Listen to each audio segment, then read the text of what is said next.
Foundation ఐక్య వేదిక foundation ఐక్య వేదిక రాజ్యాంగాన్ని రక్షించుకున్నాం, దేశాన్ని కాపాడుకున్నాం, రాజ్యాంగాన్ని రక్షించుకున్నాం, దేశాన్ని కాపాడుకున్నాం, రాజ్యాంగాన్ని రక్షించుకున్నాం, దేశాన్ని కాపాడుకున్నాం, రాజ్యాంగాన్ని రక్షించుకున్నాం.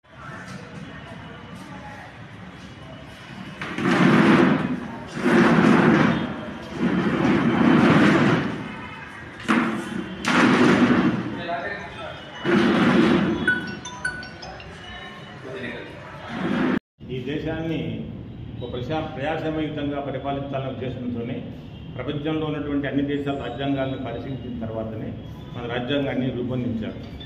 మన రాజ్యాంగంలో మరి ఉన్నటువంటి హక్కులను 3 భాగాలుగా చేసి న్యాయస్థానము అట్లాగే పార్లమెంటు అమలుపరిచేటువంటి యంత్రాంగం 3 భాగాలు చేసి ఒకరిపైన ఒకరి చెక్కు పెడుతూ ఈ దేశాన్ని దేశ పరిపాలనను కొనసాగించే పరిస్థితి ఈ దేశంలో ఉంది. అయితే రాను క్రమేణా ప్రజాస్వామ్య హక్కులను అందించే విధంగా అధికార పక్షం ముందు పోయేటువంటి పరిస్థితి ఈరోజు మనకు అగుపడుతూ ఉంది. ఎందుకంటే ప్రధానంగా అటు న్యాయస్థానం పైన కానీ రాజకీయ పార్లమెంట్ పైన కానీ లేదా యంత్రాంగం పైన కానీ చెక్కు ఉండాలంటే నిజంగా ఎవరైతే ప్రజాప్రతినిధులు ప్రజల చేత ఎన్నుకోబడతారో వాళ్ళు మాత్రమే అధికారంలోకి రాగలగాల, వాళ్ళు మాత్రమే చట్టసభల్లో మంచి చట్టాలు చేసి ప్రజలను పరిపాలించేటువంటి ఉండే అవకాశం ఉంది. ఏ రాజకీయ పార్టీ అధికారంలోకి వచ్చినా వాళ్ళు మెజారిటీ ప్రజలు వేసినటువంటి ఓటు ద్వారా అధికారంలోకి వస్తారు. కానీ ఈరోజు పరిస్థితి ఏమైంది? మనకు గతంలో ఈ ఎలక్షన్ కమిషన్ అనేటువంటిది ఈ 3 యంత్రాంగాల పైనటువంటి అజమాయిషి ఉన్నటువంటి ఒక యంత్రాంగం అది. ఎందుకంటే ఎన్నికల కమిషన్ ఏర్పాటు చేసినటువంటి ఎన్నికల్లో ఎవరైతే ఎన్నుకోబడతారో వాళ్ళే రాజ్యాన్ని దేశాన్ని పరిపాలించేటువంటి అవకాశం ఉంది. అలాంటి ఎన్నికల కమిషను మరి ఈరోజు ఒక రకంగా చెప్పాలంటే ఒక అపనిందలకు గురవుతుంది. కారణం ఏంటంటే ఎన్నికల్లో అనేకమైనటువంటి లోపాలు ఈరోజు మనకు అవపడుతున్నాయి. ఎన్నికల్లో మనకు ఉన్నటువంటి ఓట్ల కన్నా ఎక్కువ ఓట్లు ఈరోజు నమోదయ్యేటువంటి పరిస్థితి ఈరోజు ఏర్పడుతుంది.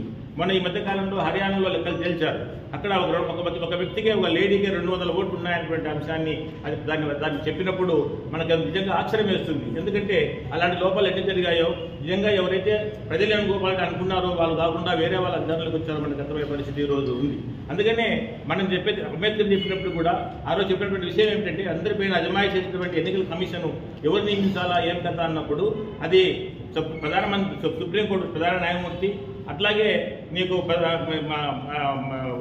ప్రతిపక్ష నాయకుడు అట్లాగే ప్రధానమంత్రి ముగ్గురు కూడా ఉండేటువంటి చట్టం అమల్లో ఉండేది. కానీ ఈరోజు పరిస్థితి ఏమైంది? ఈరోజు ప్రధాన న్యాయమూర్తి అట్లాగే ప్రతిపక్ష నాయకుడు, మూడవది ప్రధానమంత్రి ఎవరినైతే నియమిస్తాడో ఆ వ్యక్తి ఉండేటువంటి అవకాశం ఉంది. అంటే అర్థం ఏంటి? ముగ్గురులో ఇద్దరు ఉపటిస్తారో ఆయన ఎన్నికల కమిషన్ అయ్యేటువంటి అవకాశం ఉంది. అయితే ఎన్నికల కమిషన్ ఎవరైతే అధికారంలో ఉంటారో వాళ్ళు మాత్రమే నియమించబడతారు. వాళ్ళ అధికార పక్షం యొక్క అధికారంలోనే వాళ్ళు కొనసాగించే అవకాశం ఉంది. అట్లా కొనసాగించడం వల్లనే ఈరోజు భారతదేశంలో ప్రజాస్వామ్యానికి ముక్కుబాటులేనటువంటి పరిస్థితి ఈరోజు ఉంది. అందుకని ఈరోజు మరి ప్రజాస్వామ్య పరిరక్షణ ఐక్య వేదిక అనేటువంటిది ముందుకొచ్చి ఈ దేశంలో ప్రజలందరినీ కూడా చైతన్యపరచాలి. ఈ లోపాలన్నింటినీ కూడా మనం సర్దిద్దాలంటే ఏం చేయాలంటే అధికార పక్షం ఏమో లోపభూయిష్టంగా ఉంది, ఎన్నికల కమిషన్ ఏమో ఆ అధికార పక్షానికి ఒత్తాసు పలికే పరిస్థితి ఈరోజు ఉంది. నిజంగా ఎవరైతే ఎన్నుకోబడాలనో ఆ ఎన్నుకోబడిన వాళ్ళు కాకుండా కొత్త వాళ్ళు వేరే వాళ్ళు ఎన్నికల్లో అధికారంలోకి వచ్చి చట్టాలు చేసేటువంటి పరిస్థితి ఈరోజు ఉన్న పరిస్థితి ఉంది. అందుకనే దీనిని ఎవరు నిర్మూలించాలా, ఎవరు దీన్ని ప్రజాస్వామ్యంగా పరిపాలన చేయగలగాలంటే ప్రజలే ఆఖరుగా దాన్ని చిత్తుర్జాపాల్సిన పరిస్థితి ఉంది. అందుకని ప్రజలు చైతన్యపరచాలా.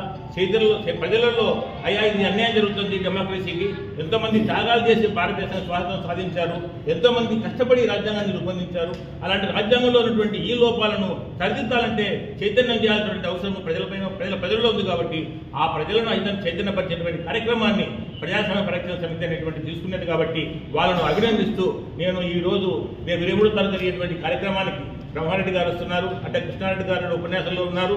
ఆ కార్యక్రమంలో ప్రజలందరూ కూడా ప్రధానంగా యువకులు ఆ కార్యక్రమానికి వచ్చి ఈ దేశంలో జరిగేటువంటి అవకతవకలను, ఎలక్షన్ కమిషన్ యొక్క అవకతవకలను అవేర్నెస్ చైతన్యవంతమయ్యి ఈ దేశంలో కొత్త మార్పులు తీసుకురాగలుగుతారని, ప్రజాస్వామ్యాన్ని రక్షించగలుగుతారని